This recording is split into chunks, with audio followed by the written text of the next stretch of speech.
Cotton వేసిన రైతు సోదరికి నమస్కారం. ఎక్కడండి మీది? మండలం జిల్లా?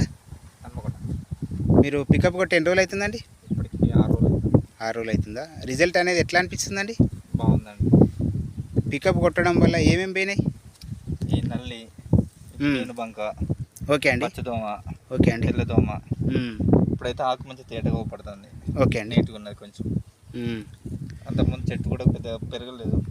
ఓకే అండి. ఇప్పుడు కొద్దిగా చెట్టు కూడా బాగానే ఉన్నది. ఓకే. ఎక్కడ తీసుకొచ్చారండి ఇది? పరకాల మల్లికార్జున తీసుకొచ్చారు. రైతులకు చెప్పొచ్చునా అండి? చెప్పచ్చు. 100% అయితే చెప్పచ్చు. రిజల్ట్ అయితే ఓకేనా? ఓకే, బాగుంది. ఎట్లా చెప్పగలరు కొట్టగలరని? మనకు అంటే నేను ఆల్రెడీ ఇప్పుడు దీన్ని వాడినా కదండి, వాడి చూసిన తర్వాత అప్పుడు నాకు కొద్దిగా దోమ ఇట్లా ఒప్పడేది. ఒప్పడినప్పుడు మల్లికార్జున షాప్లోకి పోయినాక పికప్ ఇది బాగున్నది కొట్టమంటే తీసుకొచ్చి కొట్టిన. కొడితే ఇప్పుడు ఏటికి 6 రోజులు. ఓకే. చెట్టు కొంచెం మంచి నీట్గా పడుతుంది. ఓకే, బాగుంది, పర్లేదు. ఓకే. థ్యాంక్ యూ అండి. ఓకే.